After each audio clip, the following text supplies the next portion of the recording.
Welcome back to this month's episode of Unpacking Endpoint Management. Thanks, everyone, for joining. It's good to have Danny back this week.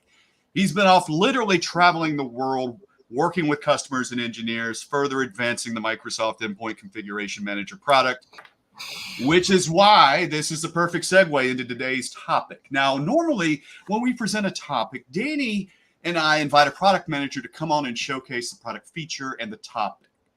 But in this particular case, for this particular topic, Autopilot Intune Management, it just so happens Danny is the product manager behind it. So Danny is our top featured guest this week. So thank you, Mr. Guillory, for coming on to our show.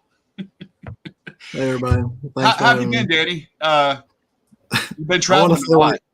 Yeah, I want to say like long-time listener, first-time follower, but that'd be a lie. So, but anyway, thanks for the great introduction, Steve. Hey, I brought all of the people that helped make this happen. Not all the people, but they're probably backstage too. Bruno, Daniel, devs, great guys.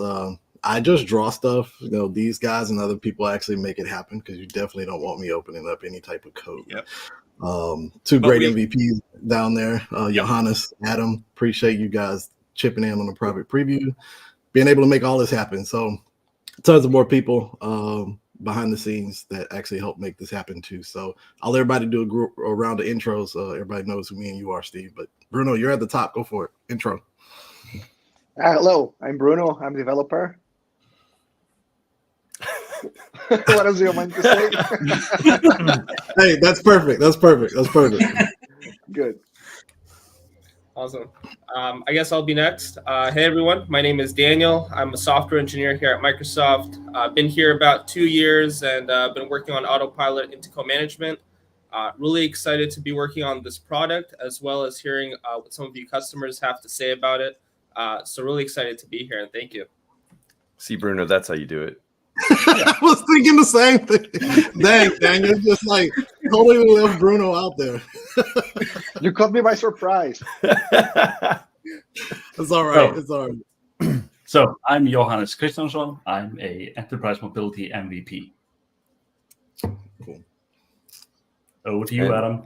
All right, I'm Adam Gross. I'm a same as Johannes, and friends with Danny. I don't know if that's saying much, but don't say that. Oh, you just lost like a ton of Twitter followers right now.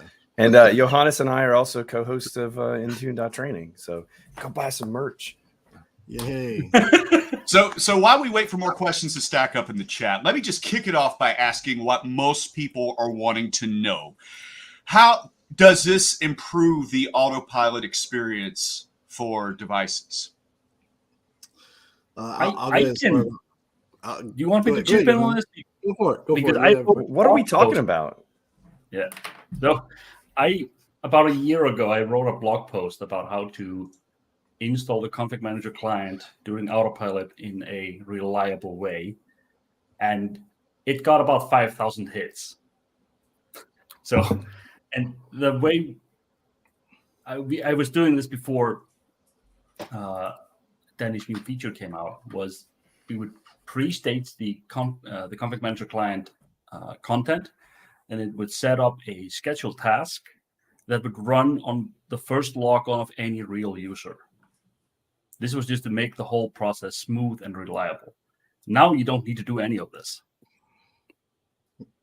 Yeah, so I'll give a quick overview and everybody can jump in. I'll leave room for everybody to jump in and speak.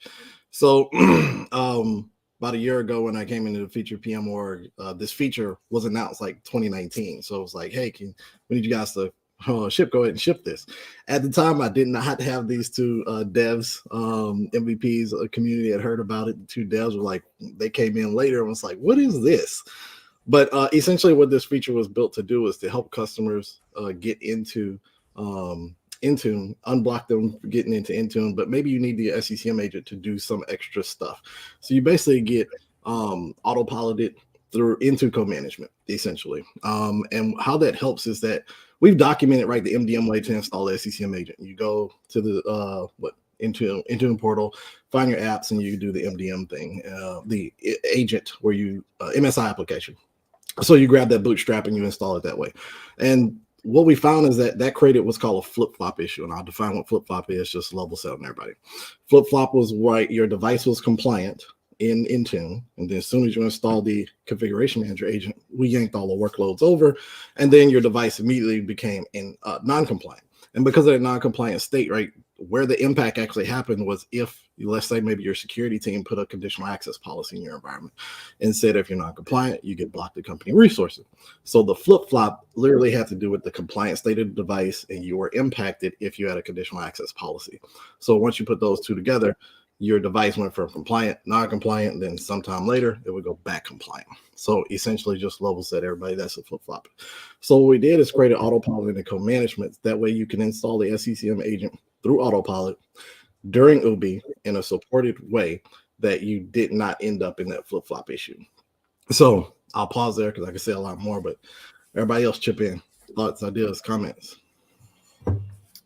Well, anyone else other than me want to chip in? Come on, Adam. Yeah. So, so the thing I love about it is that we're able to now rely on the config manager agent to be installed and to be able to start doing things immediately during Autopilot as a first-party app. As you know, it installs in the first part of the enrollment status page section. So that means that it's being installed as an MDM provider alongside the sidecar or the Intune management extension, and that means it's able to start impacting the device before anything else happens to it, before it's starting to get any other policies or anything applied, before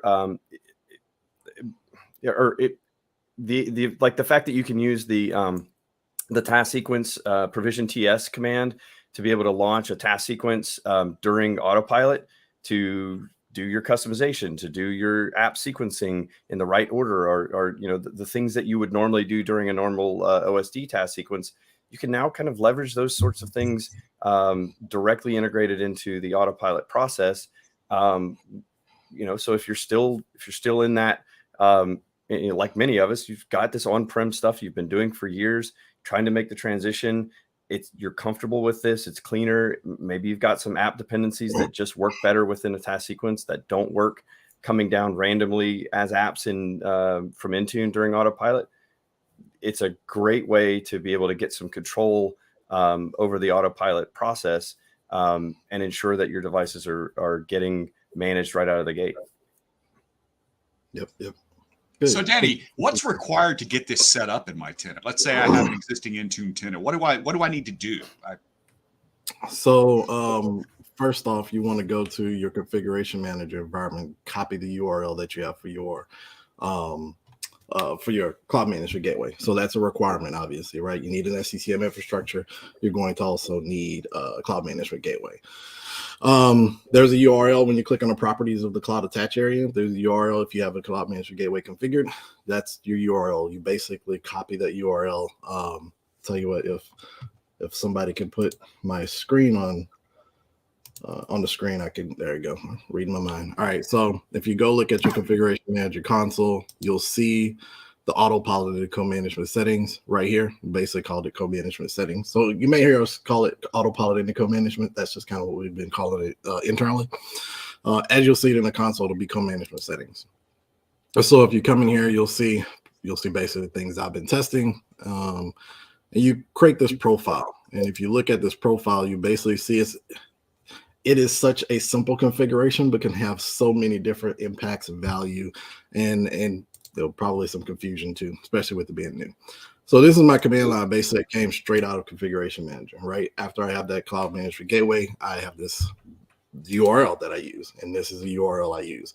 So the way the flow works is when you are in Autopilot into co-management, the device is going to talk to that Cloud Management Gateway. So you're going to get this bootstrap, very similar to what you've been doing already if you've been installing it with as the MDM agent. Well, with the MDM agent. With the MSI, you had to upload the bootstrap. We just basically took the bootstrap and put it in a secure link, download.microsoft.com, and that gets you started. So we take that bootstrap, add this to the end of it, and now we'll get all of the binaries there from your Cloud Management Gateway. So you're not going to get some randomized thing out of the cloud. Bruno, devs, Daniel, y'all go correct me if I'm wrong, but it's coming from the cloud management gateway. They're just going to grab the bootstrap and move on. Danny, right now in the chat, there's a question from Nick Wiley, right, and you're in a great spot to talk about this. So the provision TS, is it currently supported by this method? Yes, totally supported by this method. You can literally use provision TS. One of the examples I have, maybe it's the other one. I've tested this thing so many dang times, it's ridiculous. Yeah, so even right here, provision TS is here. I'm calling it deployment, the deployment for that task sequence, and game on. So Adam kind of jumped into something that was a little bit later, but it's here. So the provision TS is actually pretty darn amazing. Like if I was back a customer again, I would absolutely use it because I get to maintain command and control as I go to the cloud. So maybe I want to use Autopilot, but I'm not ready for all of that orchestration or sequencing and things that just are kind of challenging in the cloud with the Intune console. So guess what? You can take a small step by using Autopilot and then continuing to use some of that on-prem stuff that you've been doing. The investment's not thrown away.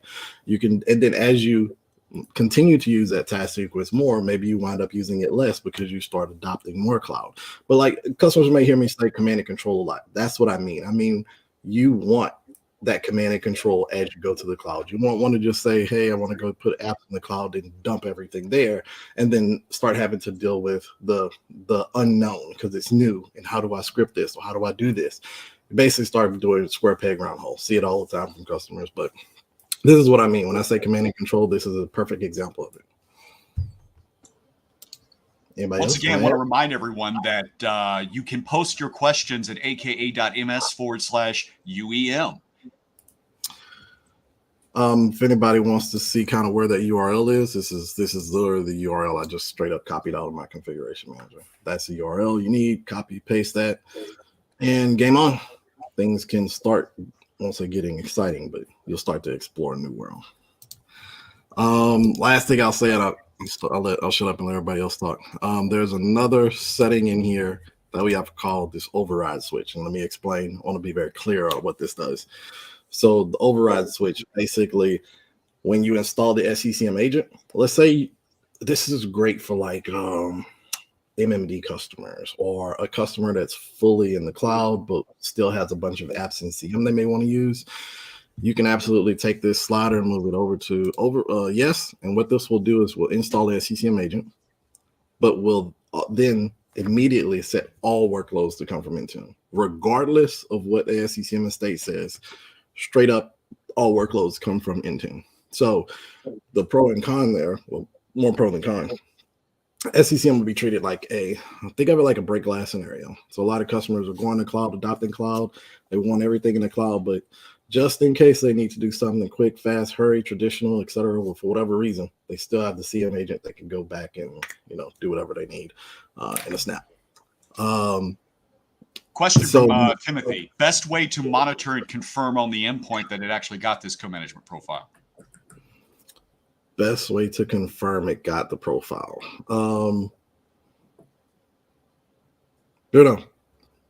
Daniel, ideas? It shows up in the config manager console. Yeah, that's what I was thinking. That's what I wanted to respond with, but I think that's later in the process, right? That's after it's registered. So there are a few things like signals wise, like if you use a provision TS, you'll see an additional app be there.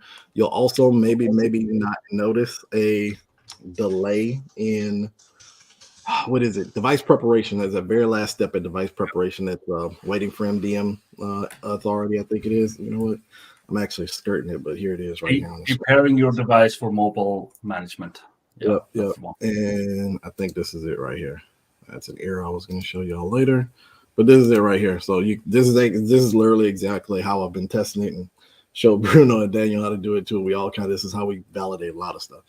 So preparing a device for mobile management, what you'll see is that step probably take a little bit longer than it normally does, because as Adam articulated earlier, this installs the Sccm agent just like another provider, right? Sidecar, Win32, Office. Am I forgetting anything? Daniel, Bruno, anybody? It installs it just like a provider, just like anything else. So another option, if you're using the what is it, the get Autopilot Diagnostics script, it would show this listed there as well, and this gets tracked in the Autopilot ESP tracking stuff in the registry. So software Microsoft Windows Autopilot, inside of there you'll see the config manager client listed there as next to sidecar as one of the MDMs that it's waiting for as well. So there's different ways to do it depending on what stage of, or how you're trying to find it, what you're attempting to do when you're looking for that. Yep. But Danny, I have one main question for you. Are there any plans to surface this during the ESP, that it's actually installing the config manager client? Is that possible? We're looking into it. I can't tell you really any more than that. Besides, we want to. We're looking into it. Outside of that, it's how do we do it? Can we do it? Should we do it? It's one of the things I definitely been talking with Daniel about, trying to figure out, hey, how do we do more? So we're looking into it. No promises. So Danny, you were oh shoot, I lost my train of thought. Oh, you were talking about something before you got this question. Never mind, I'll come back to it. Sorry. You can brain. You can take the screen sharing off now. If I need it later, I'll put it back. I guess we lost Steve. All right. So Daniel, Bruno, how'd y'all feel coming into this? Like, what'd you think? Give me a little bit of your experience. Like, hey, this is Danny's. We're working on this, and now you guys got to help him code it. I don't know. I can't imagine being a dev and being handed like, here you go. It was quite the experience. It was pretty interesting inheriting a product where you already have a bunch of private preview customers. So if you end up making the mistake, a lot of people are going to let you know right away. Especially coming into it, since you're pretty much told, here you go, become the expert at this and try not to make anything go wrong. Welcome to my world. But it's been awesome. I'm sure Bruno can say something about that too, that it's been a really cool experience. It's been great getting the feedback from the customers. I know that we're in a bunch of different chats, Danny and Bruno. We keep talking about new ideas. And I love the fact that we're able to sit down and have these candid conversations about what the customers need, because we're working so closely with them, which is something I haven't really experienced in other products. I know, Bruno, is there anything else that you want to call out here? I actually agree with you on that. So it's been a very fun experience because needed to become an expert in very little time. So keep exploring the code, the whole feature, and becoming obsessed with testing because the development cycle is so fast. When delivering, I really want it to work. And also, I like a lot having our customers outside of the company very close to us as well. Before this team, I was working on infrastructure team where my customers were other developers. But in here are actual customers from other companies, and I am amazed to see how close they are to us. So thank you guys for all of your feedback. Yeah, no, I pull these two for sure into pretty much all my customer conversations. Maybe I'll have the first or second one, but then somehow something get asked, and I'm like, okay, I need the smarter guys than me now. These are my two guys right here. Johannes and Adam definitely keep me grounded. I'm not a customer anymore and haven't been for a while, but Adam gives me blunt truth, and Johannes gives me blunt truth. Like, hey man, this ain't right. Don't do this. But they keep me honest, keep me grounded, to validate me and make sure that I'm delivering definitely what the community needs. But we love you, Danny. That's why we're telling you the truth. Yeah, but it hurts. It hurt. No, all right, so Danny, I got my question back. All right, go for it. You were in the middle of talking about the configuration in Intune and the option to move all workloads over to Intune. So the question I had was, when you click that radio button, what what is the net effect on the back end? Like what needs to be configured on the back end? How does that apply if I've got my workloads in pilot, or if I've got them over to the far left and where there's still config manager, or if they're far all the way over to Intune? How does that radio button impact where my what happens on the client based on how those sliders are configured on the back end? Because you mentioned that it's a really simple page, but it's really complicated. So what's actually happening in the background? So I'll answer that by giving the complete end-to-end picture, right, in both scenarios. When it comes down to, so I did say, yes, it's just a few settings, but man, it can be, as Bruno and me and Daniel have figured out, it can be very challenging for just those few settings. This is the second project where I've had very little settings, but like the piles of configuration to try to understand and deal with. So you have to think about your devices in two different states. Your devices, you have net new devices, right? You get that palette of 40 or 400 devices, and then you have your existing devices. So let me take the new device first. So a new device in a scenario where I want all workloads to be on by Intune, that slider is going to ignore everything that comes from Sccm. What it will not ignore though is what is it? Is it Bruno Day? I think it's the collections, the radio button for enrollment, right? We have pilot. There's all pilot and one more. I forgot what it is. Oh, none. So if you select pilot and you pick a specific collection, your collection evaluation is going to hit you. And that's either scenario, whether it be net new or whether it be existing devices.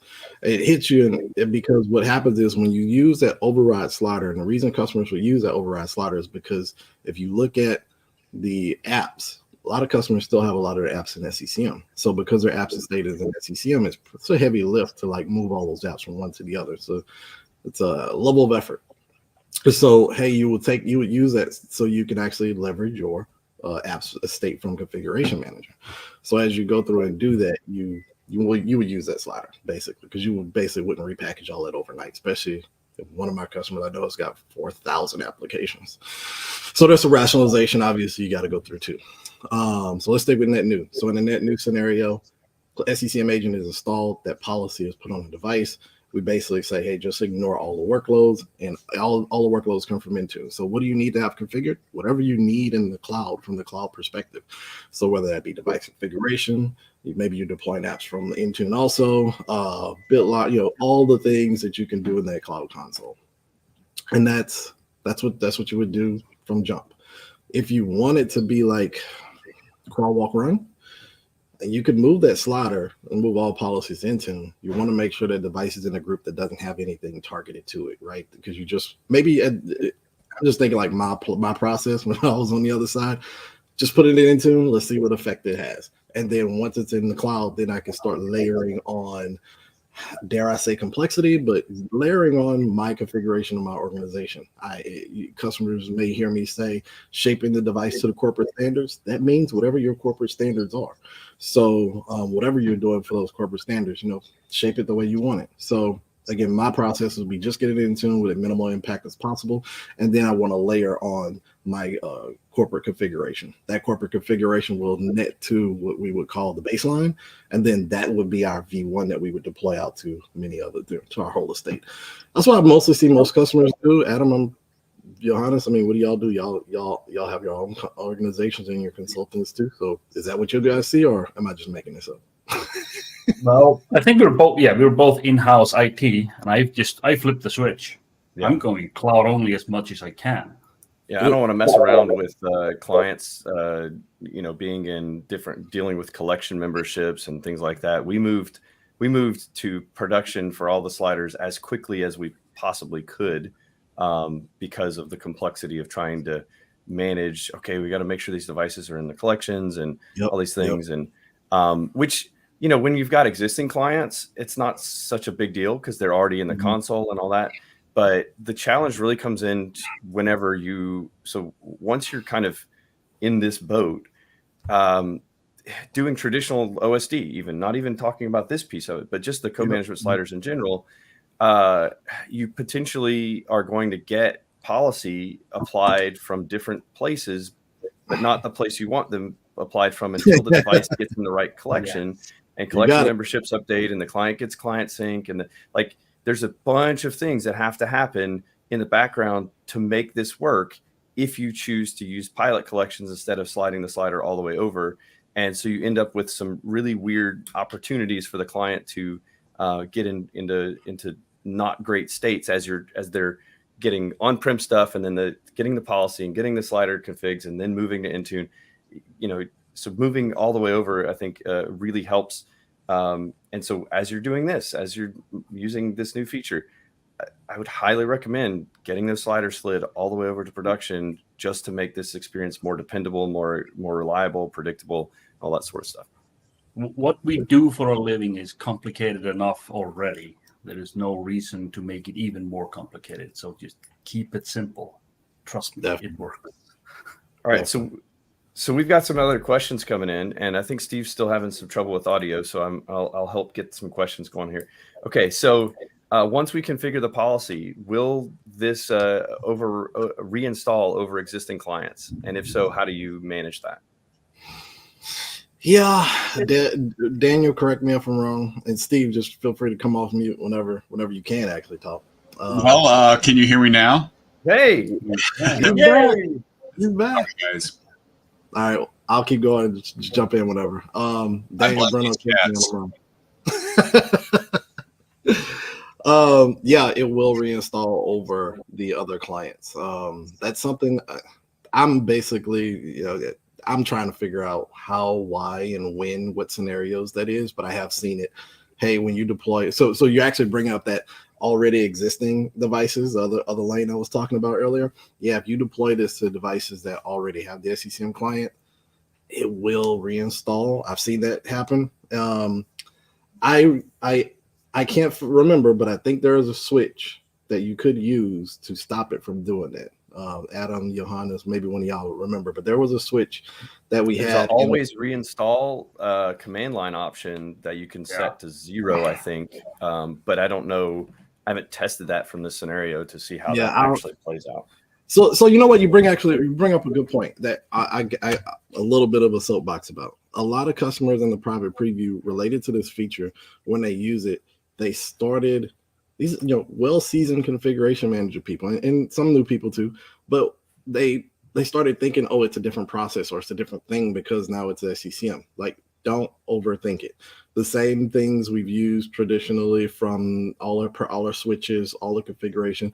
The literal only thing that's different, and I dare say it's different, is it's the actual binaries are coming from your Cloud Management Gateway. And if you really take the Cloud Management Gateway and the fundamental that it is used, a distribution point, it's no different than if it's coming from an on-prem distribution point. So like customers that are going out and try it, do not overthink it to think that, oh, this is going to create this new process. It's not. It's just coming from a distribution point that happens to be in the cloud is the simplest way to think of it. So that's why I say, like, there is a command line switch. I don't think it's always INF. There is one, I can't remember, but I'll find it and post it in our chat. It will reinstall the client, but there is a switch that you can use that will, I need to look at the properties, I can't remember it, but there's one that said we'll look and say if there's already agent, don't install it.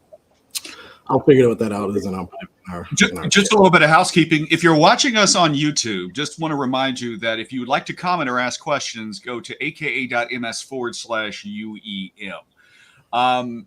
Guys, if this has been said already, I apologize in advance, but Ken has a question. If we used an internal certificate for CMG, it looks like we would need to move to a public cert for CMG to make this work reliably. Is that correct? Go ahead, Adam, because I know we talked about this. Go ahead and Dev, so chime in. I'm actually halfway through typing my response to Ken over in the chat here. So yes. So this was a really, really fun one because my team works in the office 2 days a week. And so, and then we've got our networking guys are working on some things where we can plug in a device and it'll be on the public internet, and then it'll switch over to internal if we have, if it's trusted by our NAC and things.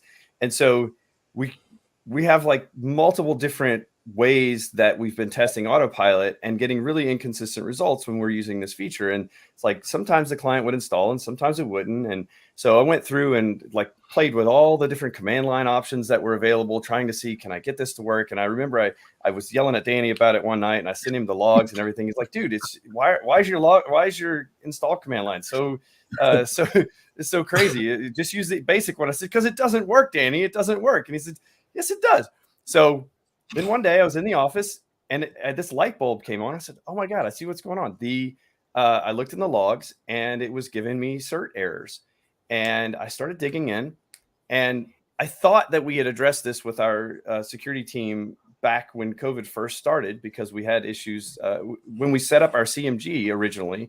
We worked around getting our CRL published externally, or so I thought. Well, turns out so our PKI CRL was not available over the internet, which means that a device being autopiloted over the internet, not on the business network, could not validate the certificate that was on the CMG. And so that meant that my internal PKI cert that I used for my CMG, I couldn't validate it over the internet. But when I was on the business network, it had no problem. And so the client would install just fine. And so I kept getting these different results. So turns out, if you don't have your CRL published externally with an external URL that you can get to over the internet, then you really should switch over and use a publicly issued certificate. And we did that and immediately fixed our issue. So we got it. We just got a public cert and put it on the CMG. It updated. 5 minutes later, we were in business and everything was working. So and then that really got me thinking, I wonder how many clients have been broken all this time that couldn't talk because the CRL wasn't working, and the always on VPN wasn't coming up. Like, so there was this whole, like, over the last 2 years, really, I've been thinking it was one way and it wasn't. So anyway, it was a really good learning though. And so if you're experiencing this, so double check your CRL, but really the easier fix is just use a public cert. Don't go through the other hassle unless you have some hard requirement that you've got to use your internal PKI. Just get the public cert, and it's going to be easier. Now, if you're doing this in a lab, yeah, so make sure that you've got an externally published CRL to make this work. So that's my experience with it. I don't know if you guys have similar thoughts on it. Well said. I don't have anything else. You literally said everything I was going to say. Good job. Anthony, a senior member of the community, has a comment. It's more of a comment. The biggest issue in regards to Adam's comment about the sliders is people using pilot collections for unintended purposes. Piloting is for testing on existing devices. It shouldn't be used for controlling new devices. Need to get those sliders moved to full Intune. Yeah, I'll add on to that a little bit. I get that customers use pilot like for scale, but it just causes you more problems than you think it's solving you, especially when it comes to this particular capability. When it comes to this particular capability, when you use that device, let's show your enrollment, right? So that enrollment area bubble for all pilot or none. When you pick pilot, you're affecting, you're being going to be impacted by collection evaluator, positive or negative, and that's going to throw off what's going to happen. So let me explain what I mean here. Let's say that you do use provision TS property, right? And you use that provision TS property, and then that particular device you're piloting to is in that pilot collection. So remember earlier how I said the agent installs as a provider at the top level? Okay, fine. You got the policy. We install the agent. Agent installs. Agent does registration, sends the heartbeat back on prem through CMG. Guess what? Now your collection evaluator is going to impact you, and it positive or negative. This is where things, because that positive and negative impact happens because of the collection evaluator, you experience a delay. You possibly will experience a delay or inconsistency. Me, Daniel, Bruno have talked about this like till like I can go blue in the face. But what's going to happen is you're going to delay the experience. So the experience should not be drug all the way into account setup. So if you think about ESP, you have device preparation, you have device setup, and then you have account setup. The experience should not be drug into account setup. But let's just say you do have that task sequence provision TS, and this is where typically will happen. You'll see it. you'll have this task sequence as a task sequence. So let's say I'll deploy 20 apps in a sequence. Well, once it deploys those, starts deploying those 20 apps, what happens is you've got the SCCM agent in device prep, but because device prep, device setup is supposed to monitor the task sequence and do all the things that it's supposed to do in device setup, guess what? Collection evaluator herded you and now delayed the experience. So now your task sequence is still running past device setup, right? Because it didn't even get tracked. And then your device is now in account setup. Task sequence IE is still running. End user gets to the screen and still sees, hey, what's this progress bar? So just know that how you configure it does matter, will change the experience. So totally get that the pilot collection, and you're right. The comment you made was right. Pilot was meant for testing, but we found out that customers use pilot to help scale. They'll create this empty collection, they'll put things in it, they'll test, and then drag things in there till all their environment is there. So I can tell you it's the wrong thing to do either. I totally get the scale, but just know that pilot does put a impact, positive or negative. And I will basically say if I was on the other side again, I'd say it becomes inconsistent, and that inconsistency will positively or negatively impact your experience. So I'll stop and so Danny, Matt Page just posted a follow-up kind of in the same vein. So the reason for leaving things in pilot sometimes is because you've got some devices, you've got like the moment you have an exclusion to the all devices should be Intune, be managed by Intune, we have an issue. And really it's not even the sliders, it's actually the co-management setting to begin with. So enabling co-management for all devices means that your things like where we have a golden image that you're using for VDI that you've built with Config Manager, or you've got, in my case, like we've got non-persistent VDI boxes that we don't want the Config Manager client on, or that can't be managed by Intune. What do we do with those? How do we work around those without letting them get, because the moment you put the Config Manager client on them, they're going to get enrolled in Intune. How do we manage that? And my comment to him was, I've been working on you to try to find a way that we can add a filter or something so that we can sort of have some exclusions without having to stay in pilot. I get it. What can we do, Danny? Help us. We want to use the tools. Yeah, I get it. There's no pretty answer there. Like I said, it's the end of my statement. It's not a wrong way either. I totally get why customers use it that way. Just I don't think we actually built it for that purpose, and it ended up being used for that purpose. And hey, that's fine. We'll figure it out. But we got to figure it out. That's it. No other comments. I wish I had some magic for you, but I don't. Adding on to Adam's previous question about the set all workloads to Intune ticked box, this question coming again from Nick. If you tick the box to have all in Intune, is there a method to move workloads back to CM if your workload sliders are not currently all moved over? Yeah, just move the box back. So this is where you could, it's a fair question, and I like the question, right? This is where you could wind up with some complexity, multiple policies. So we talked a lot about the good. Let's talk about some of the things we saw that was challenging for customers, especially as we probably previewed. The multiple policies, right? So you could wind up having multiple policies for different things, right? So maybe for, let's say, one set of devices, you want to move all workloads into, but maybe another set you don't. So you would have to have a different policy for that. If you have different sites, more than one site, because as you saw in my screen earlier, there's only one site code. So there's not going to be a way to set multiple site codes. So you'll need multiple policy if you have multiple site codes. Shouldn't need a ton. So I get that those are things that may or may not be pain points for customers, but just know we know about them. We're not ignoring them. I can't tell you we'll go and address everything, but we'll prioritize and see where it lands from there. It's out in GA, so there's a lot of things that myself, Bruno, Daniel are listening from the community. So more feedback you guys send, the more we'll prioritize what we go look into. So there was a question, Danny, up. So does this support Autopilot pre-provisioning? Does not support pre-provisioning. One of the things I so want to support, but not right now. There are a few gaps, cracks. Myself, Bruno, Daniel have been talking about it. So we'll figure it out. But What about we're still, hybrid autopilot? Oh man, it you, hurts. you to did Oh, bring that somebody up. went there. Yes, Oh, somebody. it You did bring hurts. that up. Hurts to say it. Someone's gonna man, ask, and I'm just taking one for the team. Why can't my Why are you camera? bringing this evil on us? So sorry.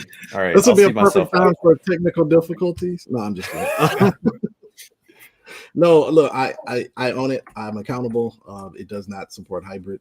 To be honest, I don't plan on supporting hybrid. It's again, totally be honest. I know I'm probably gonna have a slew of emails of angry people, but I do not plan on supporting hybrid, and it does not support hybrid. All right. So there was another question here, sort of related to, can we get this for devices that are already basically have already hybrid joined or something, and their config manager client's not working, but they're managed by Intune. So will this work? So I guess this is kind of a nuanced version of the previous question. So if I've got existing hybrid joined devices, so not devices that I'm autopiloting with hybrid autopilot, but just existing hybrid joined devices, and the config manager client's hosed up, but they're managed by Intune. If I enable this profile and target it to those devices, will the config manager client reinstall and fix itself? I'm going to give that to Daniel or Bruno. Which one of y'all want to answer? I know y'all know it. So the question is, will it reinstall that config manager? And the answer, I believe, is that it should reinstall it. For a device that's hybrid joined, an existing hybrid joined device? Yeah, so once you put it into AP into co-management, we'll send down that policy to install those CCM binaries, and we'll reinstall it. You just can't target it during a hybrid autopilot process. Right. Perfect. You got it. So, hey, I want to just softly plug. I was thinking about this last week because one of the things that a few of y'all know, I've been trying to figure out what we do with client health. So this is one of the things I thought about related to client health. If the device is hybrid, existing device, right? That other lane I was talking about earlier, right? You have your net new and you have an existing device that's hybrid joined, obviously. This could be a way to fix broken clients out there, right? Because that's exactly what his question was around. Yeah. Yep. Exactly, right? Exactly. So I don't know. I'm trying to be as transparent as I can with the community, because data is important and all feedback is important, whether it be critical, brash, blunt, and all good. But I posted a few Twitter polls before, and my colleagues have about, hey, what would you want in client health, this, that, and the other. So we've been thinking about client health and trying to figure out what we do with it related to cloud thinking, nothing more than thinking. But this was one of the things I thought of last week. I had a customer tell me, hey, I got a bunch of clients that are broke. Can I just send this policy? There, you probably could. You got the CMG, send this down. Guess what? It will reinstall the client. And you may just accidentally fix clients that were just broken. So anyway, that was super exciting. I have one question on that. So let's say you have a device that goes through Autopilot, gets the configuration manager client through this feature, and then some arbitrary amount of time later, a technician or someone uninstalls the client. Mm-hmm. Shouldn't this reinstall the client, because the policy basically says the targeted devices should have the client no matter what? So I'll be honest and say this is not a scenario I've tested, but just thinking about the flow, and devs, correct me if I'm wrong, it's maybe a little bit out of our wheelhouse too. Because what you're really asking is not about the policy itself. You're asking really about policy reevaluation. So policy does reevaluate. I'm not a policy PM, so I have no clue when. I think it's some random time.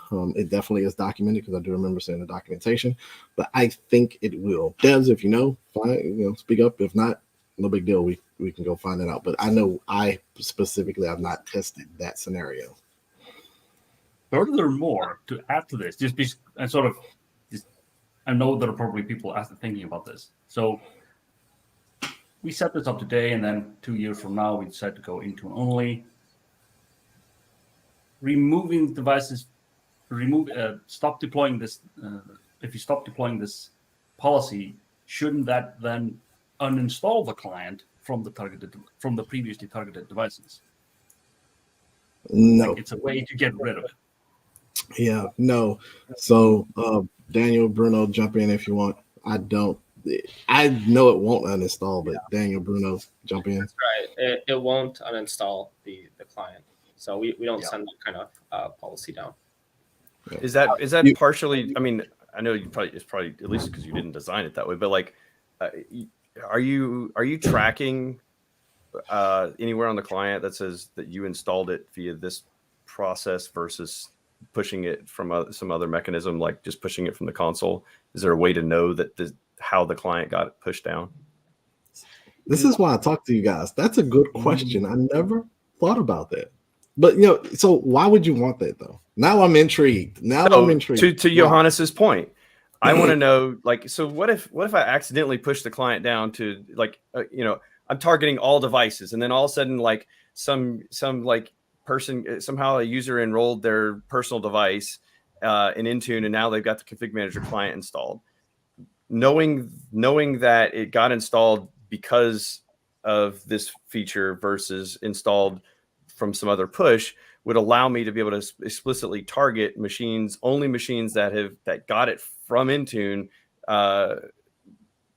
and be able to take some action on them. I could put a filter in, or some sort of inventory in to be able to identify those devices. So let me ask you this question, and I don't want to segue here. Me and you definitely can talk about this offline because that's intriguing.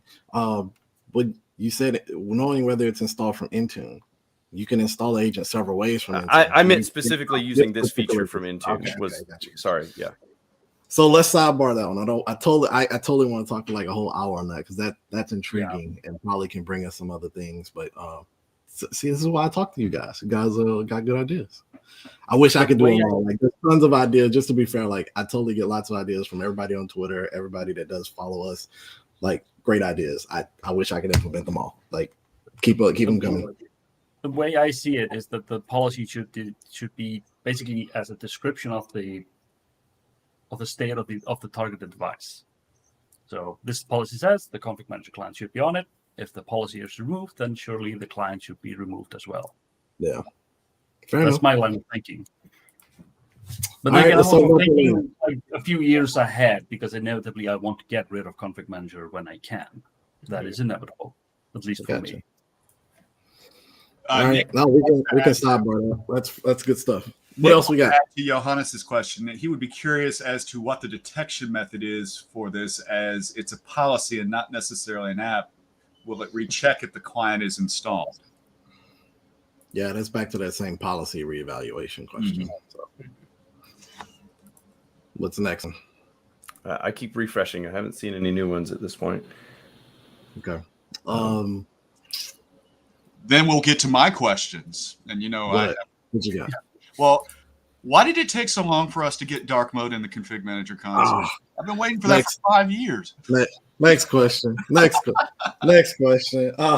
I really can't comment on dark mode. I had nothing to do with it. I don't know if any devs had anything to do with it, but no comment. I don't have anything on that one. Yeah, don't look at me either. It's so good. None of us here had anything in dark mode, but yeah. So are you saying correlation doesn't equal causation here?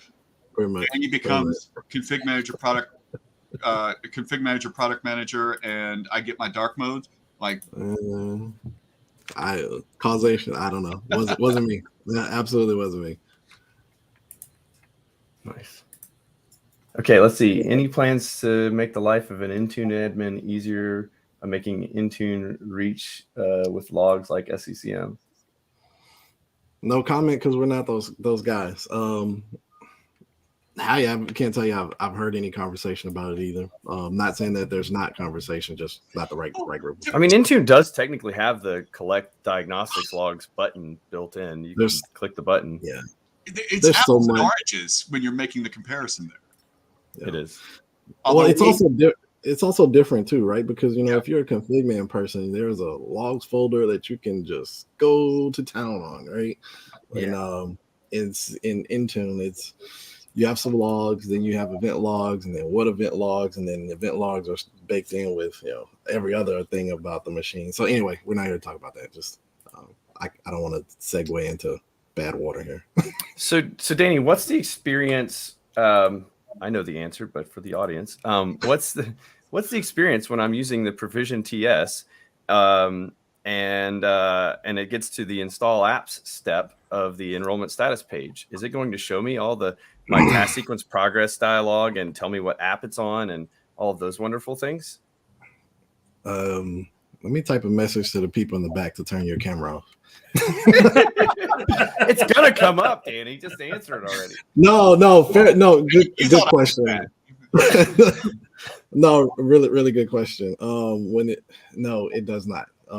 It's one of the things that it was blaring for me when I took this over.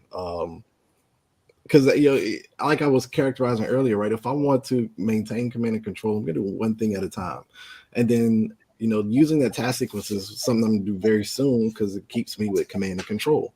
So when you look at the apps thing, and if you're installing 40 apps in the task sequence, ESP is still going to show you 0 of 1.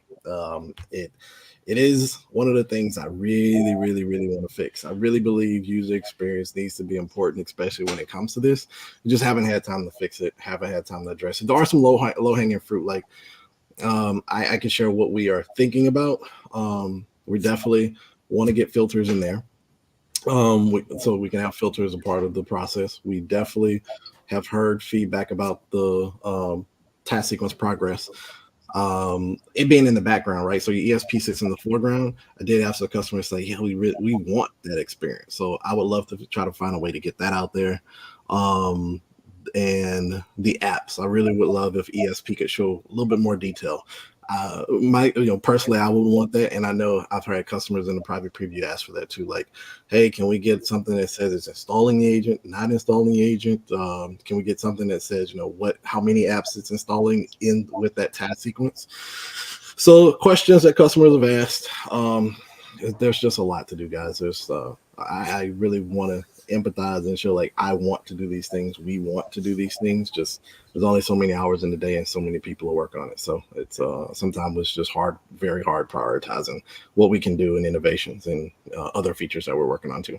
So it sounds like people need to just start using this and then start giving you feedback on it and be able to show that, hey, people like this and we should add more value to the feature.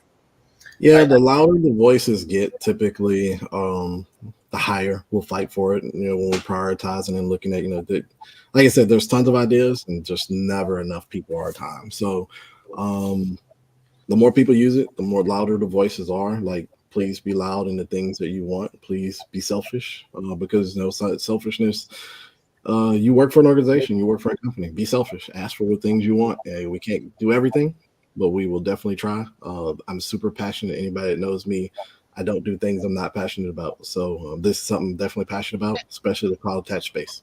Absolutely. And, I always tell people that don't make assumptions that other people have reported what you would like to report. And even if they have, we look at things from an evidentiary standpoint and from an impact standpoint. So it's more important that you upvote things that have already been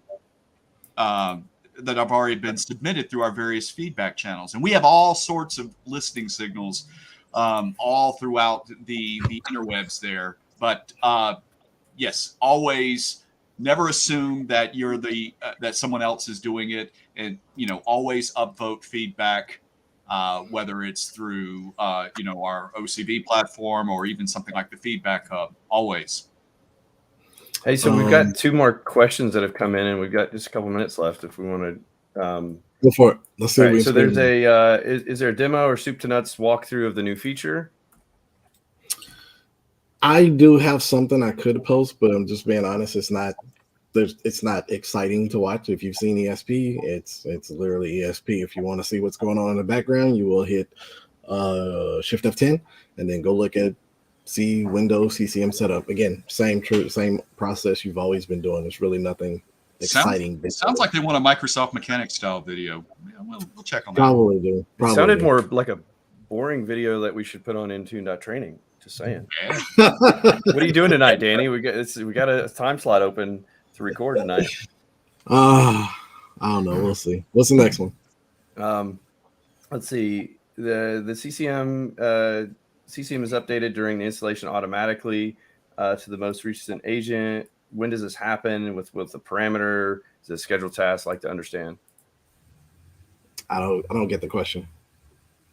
I'm assuming they're wondering what agent is being installed when you enable this, and where does the content come from? How does it get updated?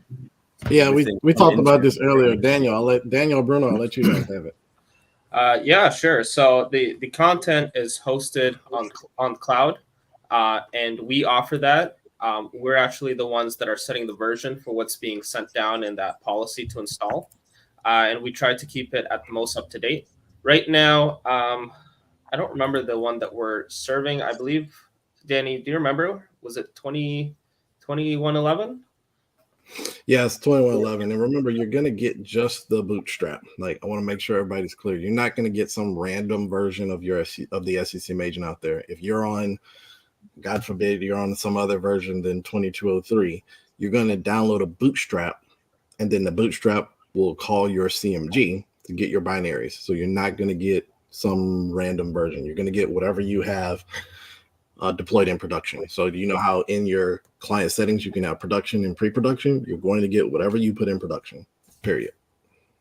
All right. Well, looks like this has been a jam-packed full show with lots and lots of participation from our customers and our customers out there participating in this. A couple of items of housekeeping. For those of you looking for user voice, we've moved that to aka.ms/Intune feedback. Post your feedback there and upvote your peers' feedback. Also want to give a couple of plugs. July, we're actually going to have 2 episodes of Unpacking Endpoint Management. We're going to have one in the middle of the month on July the 14th. Danny and I are going to be back with some more config manager goodness. And then July 28th, we're going to have a special episode on government and sovereign clouds and how that affects the world of endpoint management. And we'll be bringing on lots of guests who work in that space here at Microsoft. Danny, any parting thoughts? Any final thoughts? Just my devs, like totally people. I just draw stuff like these 2 guys in the middle and more behind the scenes. Venkata, Roxana, all the people in the background, Rob York, all of the people that did the work before I got here. Like, thanks so much because look, I just got it out the door. All the MVPs. I try to be super approachable for people to give feedback. So if you got feedback, don't feel like you can't reach me. Like you can reach out, give me whatever you got so I can make the features that I'm working on better. But total big thanks to all the people. I couldn't even get all the devs on the call. There was too many of them, but appreciate everybody in the back end that helped make this thing come out. And yeah, really, that's it. Appreciate everybody. And speaking of feedback, please, if you have ideas for topics for future episodes of the show, please don't hesitate to, just chime in. You can chime in right now in the chat. Again, this has been a wonderful panel, a variety of folks here. We have, of course, Danny, our PM. We have our devs here, Bruno and Daniel, and many devs that work with them behind the scenes. I also would like to thank our MVPs. Our MVPs are very valuable in terms of getting us reality on reality's terms from the field. And then, of course, it's myself here, the resident blowhard, Steve Thomas, thanking you all for showing up again and for participating. That's all I have. Everyone have a good weekend. Thanks for having us. Thanks, everybody. Thanks, everybody in the back. Appreciate it. Thank you, everyone. Thank you.